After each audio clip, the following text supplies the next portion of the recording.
problem is the chain on the anchor. No, it's under here. Maybe. Don't sound like it though.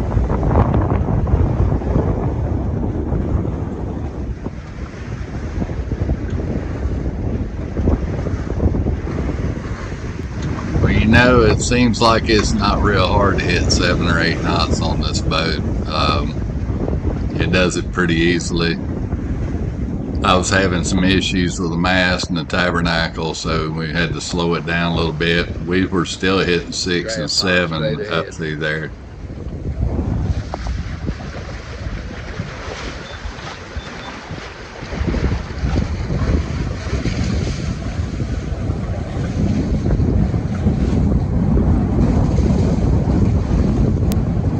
As the day went on, the wind calmed down a little bit, and the sea calmed down a little bit, and it wasn't too awful bad, and we could start coasting along, trying to make it up to Naples before we stopped off for the night.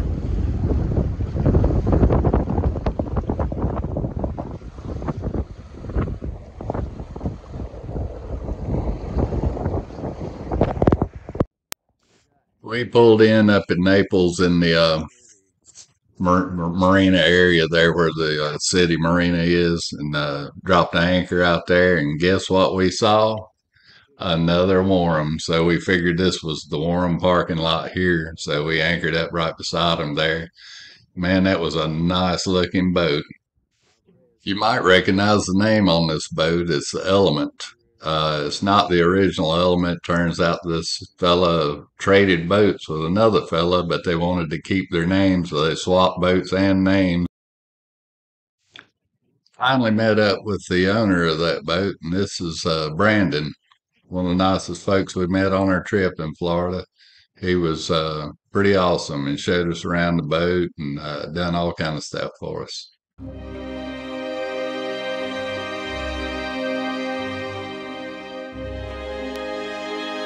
Get back to Brandon in just a minute. Before we met him, we tried to leave the day before and didn't look at our weather charts too awful good, and ran into some really bad stuff trying to leave out of there that day.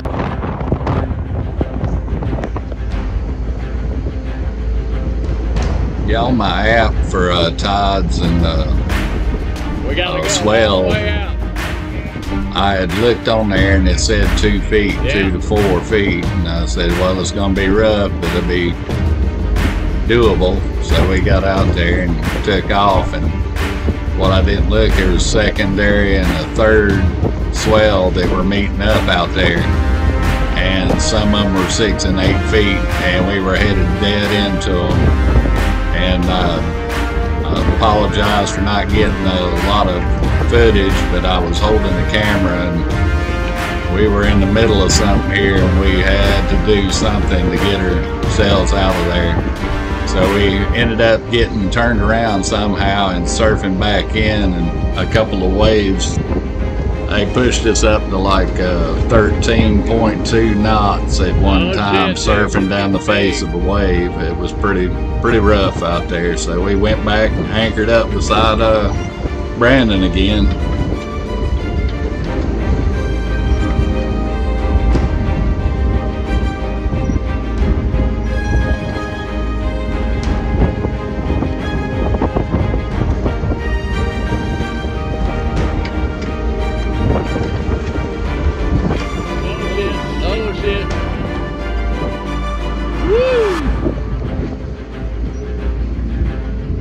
Too far.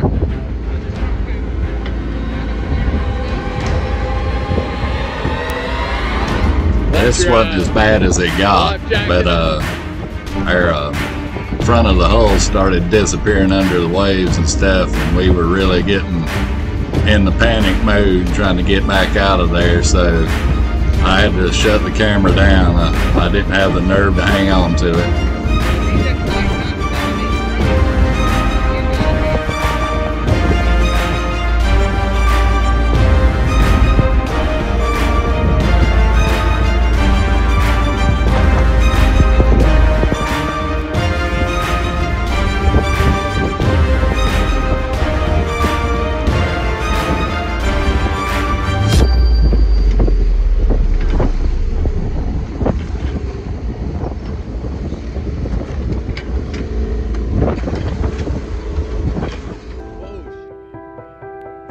soon as we got turned around and got back into the harbor area there, it just slicked out and was just as smooth as it could be.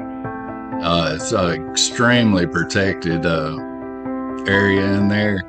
So we headed on back in and met up with Brandon and told him our story. That, you know, they tried to eat through the box and kill them. So, screwed and glued this whole thing up, glassed it in really strong with 1708 biaxial tape, layered all the way around. Re-drilled my hole for my rigging, put my rigging back in. Took us about 3-4 days. Pulled off the beach and we sailed the rest of the trip to the Bahamas. We were there 13 weeks. We saw 11 islands. Nice. The repair held up for another year and some change. I ended up pulling it off in LaBelle, doing a long haul out. Yeah. I had to replace both stem posts. They both rotted out. Half of the starboard stem post or stern post. Like I said, both rudders, all the slatted decking, So- the entire cockpit. What is the age on this boat? Built in 2002, so 20 years old. 20 years old. And it took that long to get that way. Yeah. Probably neglect. Yeah, well, I'm not going to throw anybody under the bus. Right, but everybody has their moments. You know, Yeah. they let things go. Through the generation, there were a lot of This is a story he was telling us about the stem post on his boat breaking and rigging letting go, and he had to fix it on the beach on an island. And it's a pretty incredible story. It's going to make many more trips. It's going to go to the Bahamas. It'll probably end up being a charter boat here in Naples, taking people on sunset sails. Nice. Got your captain's license? 100 ton, yes sir. Oh man. Yeah. I guess I could get off mine, but do that. It's, you know, at the end of the day, it's a solid boat. Yeah. It is. It really is. A lot of fun. Awesome. Really stable. Does 8 knots under power. Wow. Man, this is awesome. Golly. This is not fair. Wow. Golly. This is bigger than my boat. This one side. I can stand up. That's what my requirement after the TE21 was. I wanted to have standing headroom. I didn't care how big it was down below. Yeah. Fridge. Yeah. You guys want a cold drink? Sure. I'm going to turn one down. The tap, of course. There we go. You want sparkling or still? Whatever. Water. That's, Yeah. Looks good. man, this You is probably awesome. won't like that, but I got regular too. You want You just want bottled regular water? water? Yeah, just bottled water. Yeah, this is awesome.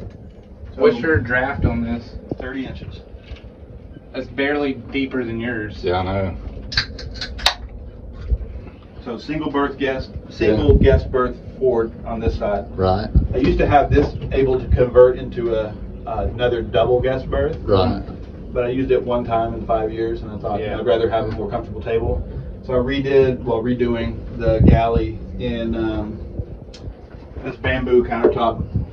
That's We could just- do some serious long hauls on this. Yes, we could. I redid this, and it's a floor tile. Yeah. Big Yeah. floor, like 1/4 inch, grade 5 floor tile's hard to scratch. Cut it myself with the angle grinder. I'll grout it in eventually when I'm done with everything. It'll probably be the last thing I do. Custom cut this to fit in this, to fit in the fridge. 65 liter fridge, DC fridge. Only draws 1.5 amps. Yeah. Oh my God. Yeah, amazing. Yeah. That's your like workstation where you Yeah, this is, you know, remote work. just a regular, I think it's 27 inch all-in-one computer. You know, I just got a cheap one because it lives on boat. If it takes the shit, I can replace it. Yeah.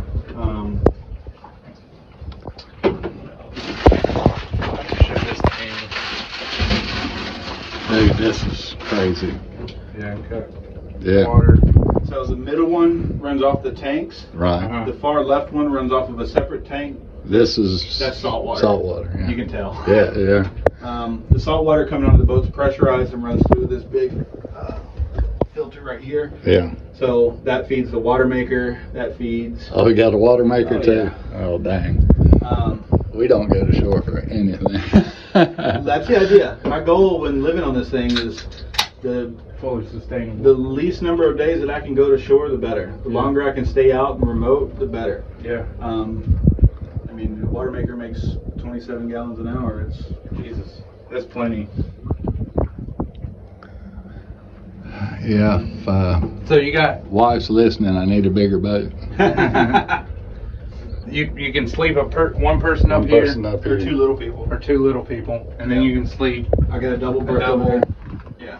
and then you got storage up front and the other Yeah, side. it's a 3/4 berth, so you can put a kid in there, or you can have storage, Yeah. whichever. The air conditioning unit for that side is sitting up there right now. It's not installed, but yeah, the air conditioning unit for this side is underneath the fridge here.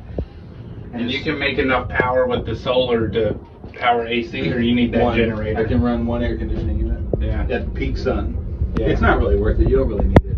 Yeah. The I only was time- getting ready to say, it don't feel like You're not got uncomfortable, really. I mean, there's 3 dudes down below in the middle of the day, and you know it's Yeah. probably 80-something degrees Yeah, outside. it's got a good breeze through Yeah, here. the boats, like I said before, Wharrams are designed to be at anchor. You are comfortable on this boat at anchor. It's designed for it. All of the hatches open for it. If I pop that guest berth hatch, that giant one, Yeah. talk You about get the some real airflow, airflow. and then open this, Yeah. and you're good to go. Oh yeah, that makes a lot of airflow. Yeah, and it just breathes. It's like sitting in the shade. You know, Yeah. you're good. With a constant breeze. This boat had more stuff on it than you can imagine. All the comforts of home, just about. It is a really nice boat, but I have to tell you about this fella. Brandon is probably one of the nicest folks I've ever met. I'm sure he could tell with us standing there that it had been several days since we'd had a shower, laundry, and everything, and there was no room at the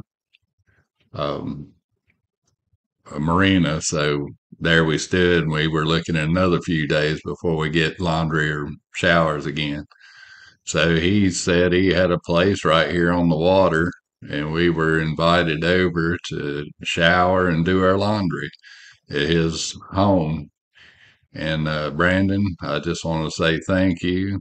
You made the trip way over what anything I'd ever expected, and I have to admit, I met a lot of great folks in Florida, but you probably topped them, buddy. I appreciate you.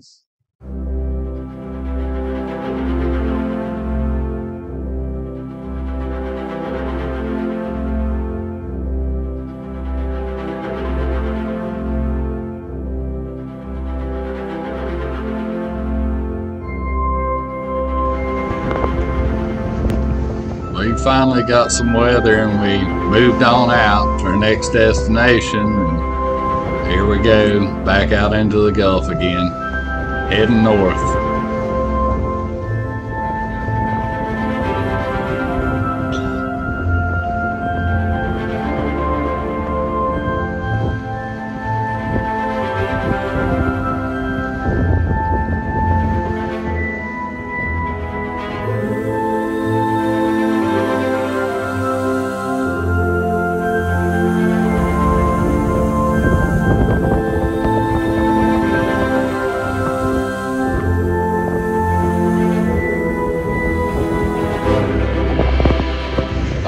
Here's another report. We're out here on the Gulf, and I think that's Fort Myers right there we're going by. So what we got is about 1 to 2 foot swells coming in from the open Gulf, but we got this wind chop that's coming right at us from land. And, it's hard to tell where the swells are and where the chop ends, where the swells start. It's a little bit rocky, but we're making good time. We're 6, 7 knots, occasional 8, and so we're doing pretty good. It's not the most comfortable sail in the world, but it's not the worst one I've ever been on.